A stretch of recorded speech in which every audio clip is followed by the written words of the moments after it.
Siapa yang tidak mengenal pahlawan yang satu ini? Mendengar namanya saja, kita pastinya langsung teringat dengan sosok pahlawan wanita yang sangat berjasa dalam emansipasi wanita.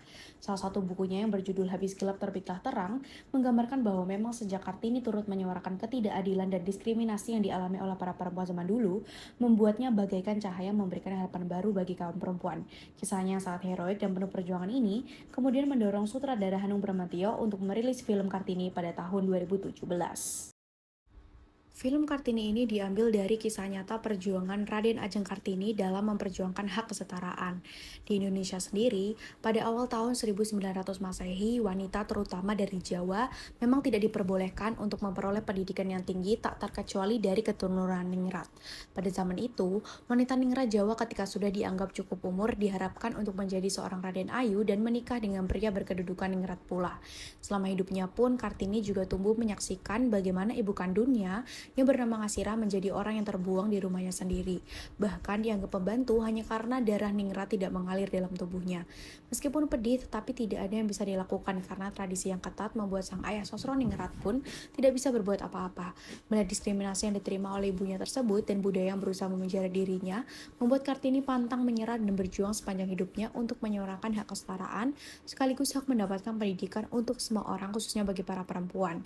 Dalam perjuangannya ini, Kartini tidak sendiri, melainkan adiknya Rukmini dan Karinah pun ikut membantu Kartini membangun sekolah untuk kaum miskin dan menciptakan lapangan kerja untuk rakyat Jepara. Film Kartini ini juga merupakan film dengan perjalanan penuh emosional dari sosok seorang Raden Ajeng Kartini yang harus melawan tradisi yang dianggap sakral, bahkan berani menentang keluarganya sendiri demi mencapai kesetaraan hak untuk semua orang di Indonesia. Kita mengulik film ini lalu mengaitkannya dengan suatu teori, perjuangan Kartini dalam memberdayakan perempuan ini memiliki peran besar dalam pergerakan feminisme di Indonesia. Kata feminisme sendiri menurut Lisa Tuttle dalam bukunya yang berjudul Encyclopedia Feminism pada tahun 1986, feminisme ini berasal dari bahasa Latin femina yang berarti perempuan, yang mana teori ini memfokuskan pada pentingnya kesadaran mengenai persamaan hak antara perempuan dan laki-laki dalam setiap aspek kehidupan. Teori ini juga lahir sebagai respon dari adanya konstruksi sosial yang mengakibatkan konflik pada kelas, ras, dan terutama pada gender. Nah, gerakan feminisme ini juga mencoba untuk mematahkan stigma di mana yang kuat mendominasi yang lemah, sekaligus juga berusaha untuk menentang keras ketidakadilan yang disebabkan karena masyarakat yang cenderung menjunjung tinggi budaya patriarki. Pada kacamata feminisme, pergerakan yang dilakukan Kartini ini termasuk dalam gerakan feminisme liberal. Feminisme liberal ini menurut Gadis Arifia adalah pandangan untuk menempatkan perempuan ini memiliki kebebasan secara penuh dan bersifat individual. Artinya setiap perempuan dapat hidup dengan cara yang mereka inginkan, berhak untuk memilih, berpartisipasi dalam politik, hak untuk memperoleh pendidikan, dan haknya sebagai warga negara. Nah, hal ini juga ditunjukkan di mana pada zaman itu Kartini ini tidak mau warganya terutama para perempuan di Jepara hanya menunggu nasib dan memiliki keterbatasan hak dalam memilih keputusan hidup mereka. Kartini juga ingin para wanita ini memiliki pendidikan yang tinggi dan berdaya melakukan pekerjaan yang mereka ingin dan mereka sukai. Termasuk memiliki sifat liberal karena diketahui melalui film, Kartini ini merupakan sosok perempuan yang memiliki rasa ingin tahu yang tinggi dan menginginkan kebebasan. Dia tidak mau dipaksa menjadi perempuan yang suatu saat hanya berakhir menjadi ibu rumah tangga dan bekerja di dapur. Namun ia menginginkan dirinya ini bisa menggapai cita-citanya yang tinggi untuk bersekolah di luar negeri, memiliki relasi yang luas dari berbagai negara, menjadi penulis yang hebat, dan yang paling penting adalah memberantas ketimpangan gender. Bentuk adanya pembatasan hak perempuan terlihat pada scene awal film ini, di mana seorang wanita bertanya pada Kartini tentang keputusannya. Namun Kartini berkata bahwa dia memang tidak punya pilihan lain, karena sebagai perempuan, terutama di keluarga yang menganut tradisi budaya Jawa yang cukup kental, Kartini ini terpaksa menerima sesuatu yang memang bukan pilihannya, karena baik keluarga atau budayanya tidak memberikan kesempatan Kartini untuk memilih keputusannya sendiri. Dengan shoot yang mengarah pada mata Kartini yang melihat ke bawah, mengisyaratkan adanya sebuah pasrahan karena jika menyangkut tradisi atau budaya Jawa memang susah untuk menentangnya. Terlebih pada budaya tersebut meyakini bahwa memang anak itu harus tunduk pada semua keinginan dan juga harapan orang tuanya. Sehingga mau tidak mau, Kartini itu harus menghormati kedua orang tuanya. Saat scene berjalan merangkak pun, shot kamera ini masih menyorot tatapan Kartini yang kosong tanpa harapan. Nuansa dalam film yang menampakkan kehidupan Kartini selama di keraton dan di sekitar tempat tinggalnya pun juga terlihat suram. Warnanya juga cenderung pudar dan memiliki saturasi yang rendah. Nah, menurut Jacob Olson, ketika saturasi diturunkan akan membawa kesan yang dingin dan juga menyedihkan. Jika dilihat dari film Kartini, ini jelas sekali bahwa warna-warna pada scene-scene selama di keraton dan sekitar tempat tinggalnya ini menggambarkan suasana sedih dan juga kejenuhan Kartini karena meratapi nasibnya sebagai perempuan yang terkekang oleh banyak aturan budaya dan membuatnya tidak bisa mencoba untuk mengeksplor hal-hal baru.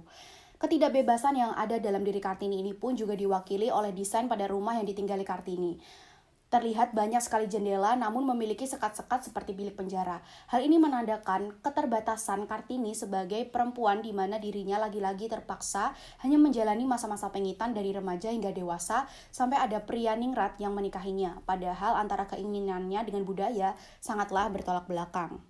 Bentuk penentangan Kartini yang ada di film ini pun terlihat bahwa Kartini ini memang sudah muak dengan budaya yang membatasi hak-hak yang seharusnya didapatkan oleh perempuan.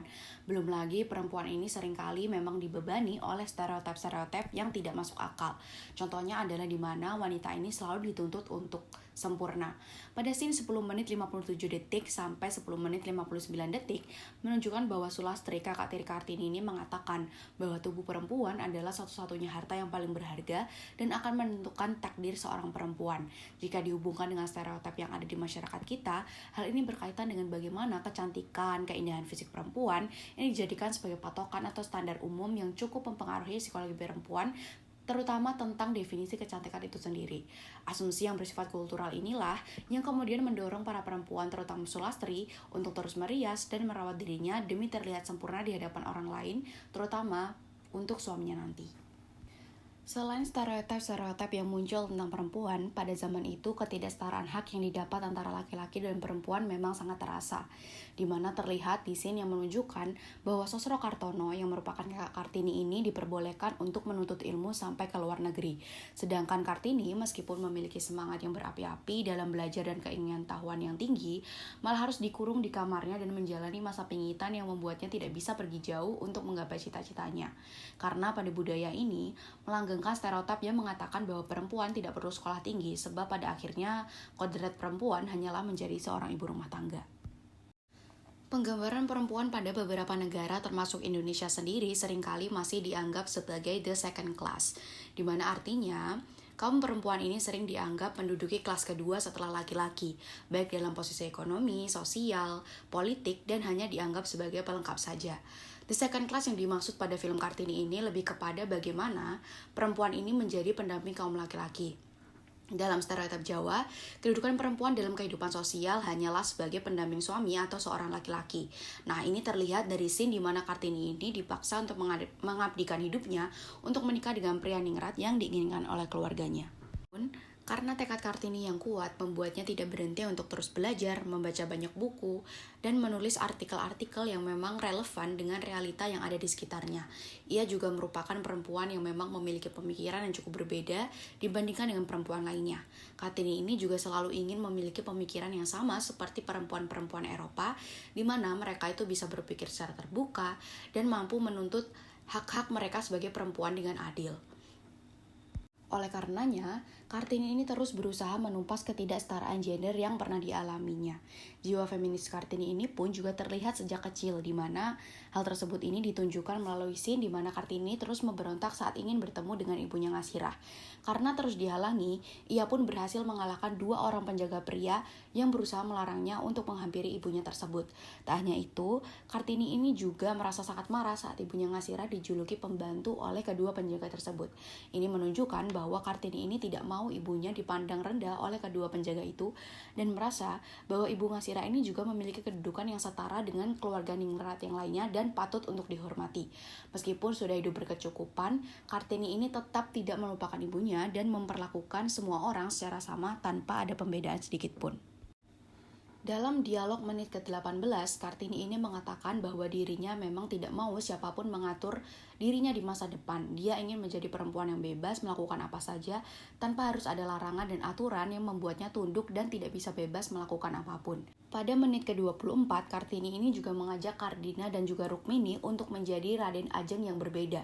Raden Ajeng yang dimaksud adalah perempuan yang pintar dan memiliki wawasan yang luas, yang ditunjukkan pula pada scene di mana Kartini juga memberikan buku-bukunya pada Rukmini dan Kardina dengan tujuan agar kedua adiknya ini mampu menjadi perempuan hebat yang memiliki kebebasan untuk menentukan pilihannya serta mampu mengembangkan keahlian yang dimilikinya.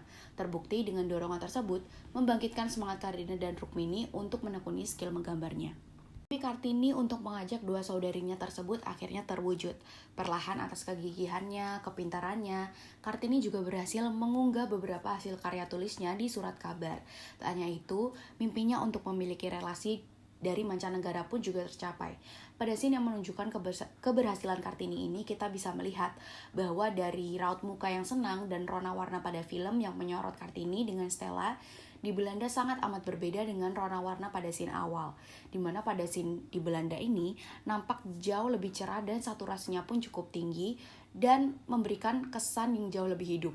Seperti halnya saat ada scene yang menyorot Kartini, Kardina, dan juga Rukmini yang sedang berlari di pantai. Rona pada beberapa scene tersebut menandakan sebuah gairah, semangat, harapan karena satu persatu mimpi Kartini ini bisa terwujud.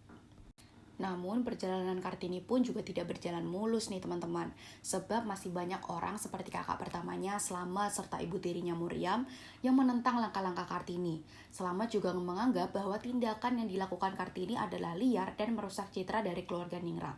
Hal ini tentu menjadi tantangan bagi Kartini untuk mencapai mimpi-mimpinya. Sempat terpuruk pada scene 1 jam 47 menit, sekian menunjukkan bahwa kamar Kartini sangatlah gelap dengan cahaya yang minim. Hal ini sekaligus menandakan bahwa harapan yang Kartini cita-citakan harus pupus untuk sementara waktu. Paksaan menikah dengan Bupati Rembang demi menjaga nama baik keluarganya sempat memadamkan harapannya. Tetapi meskipun menemui banyak penolakan dari budaya bahkan beberapa keluarganya, tidak membuat Kartini putus asa dan terus berusaha untuk memerdekakan perempuan, yakni memberikan pendidikan serta membuka lapangan pekerjaan bagi seluruh warga Jepara.